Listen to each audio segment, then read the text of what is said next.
ನಮಸ್ಕಾರ, ವಿವಾ ನ್ಯೂಸ್ಗೆ ಸ್ವಾಗತ. ಇದು ನಿಮ್ಮ ಪ್ರೀತಿಯ ಸುದ್ದಿಗಳ ಡಬ್ಬಿ. ನೀಟ್ ಅಕ್ರಮಕ್ಕೆ ಪ್ರಧಾನಿ ಮೋದಿ ವಾರ್ನಿಂಗ್, ಶಾಸಕರಿಗೆ ಮೊಟ್ಟೆ ಎಸೆದ ಆರೋಪಿಯ ಬಂಧನ. ನೀಟ್ ಅಕ್ರಮದ ವಿರುದ್ಧ ಪ್ರಧಾನಿ ಮೋದಿ ವಾರ್ನಿಂಗ್ ಅನ್ನು ನೀಡಿದ್ದಾರೆ. ಶಾಸಕ ಹರೀಶ್ ಮೇಲೆ ಮೊಟ್ಟೆ ಎಸೆದ ಆರೋಪಿಯ ಬಂಧನವಾಗಿದೆ. ಸಂಸತ್ನ ಉಭಯ ಸದನಗಳಲ್ಲಿ ವಿಪಕ್ಷಗಳ ಪ್ರತಿಭಟನೆ ಹಿನ್ನೆಲೆ ಸಂಸತ್ ಭವನದ ಮಕರ ದ್ವಾರಗಳಲ್ಲಿ ಎನ್ಡಿಎ ಸಂಸದರಿಂದ ಪ್ರತಿಭಟನೆ ನಡೀತಾ ಇದೆ. ವಿಪಕ್ಷಗಳ ಧೋರಣೆ ಖಂಡಿಸಿ ಎನ್ಡಿಎ ಸಂಸದರಿಂದ ಪ್ರತಿಭಟನೆ ನಡೀತಾ ಇದೆ. ಮತ್ತೊಂದು ಕಡೆ ವಿಪಕ್ಷಗಳ ಸಂಸದರಿಂದಲೂ ಪ್ರತಿಭಟನೆ ನಡೀತಾ ಇದೆ. ಸಂಸತ್ ಭವನದ ಮಕರ ದ್ವಾರದ ಬಳಿಯೇ ವಿಪಕ್ಷಗಳಿಂದ ಪ್ರತಿಭಟನೆ ನಡೀತಿದೆ. ದೇಶದ ಯುವಜನತೆಯ ಭವಿಷ್ಯಕ್ಕಿಂತ ಪ್ರಮುಖವಾದುದು ಯಾವುದೂ ಇಲ್ಲ.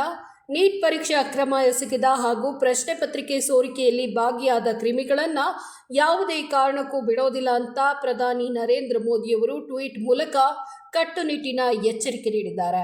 ಪ್ರಮುಖ ಪ್ರಕರಣದ ಶೀಘ್ರ ವಿಚಾರಣೆ ನಡೆಸಿ ತಪ್ಪಿತಸ್ಥರಿಗೆ ಕಠಿಣ ಶಿಕ್ಷೆ ವಿಧಿಸಲು ಫಸ್ಟ್ ಟ್ರ್ಯಾಕ್ ಕೋರ್ಟ್ ಸ್ಥಾಪಿಸಲಾಗುವುದು ಹಾಗೂ ಅಗತ್ಯ ಕ್ರಮ ಕೈಗೊಳ್ಳಲು ಅಧಿಕಾರಿಗಳಿಗೆ ಸೂಚಿಸಲಾಗಿದೆ ಅಂತ ತಿಳಿಸಿದ್ದಾರೆ.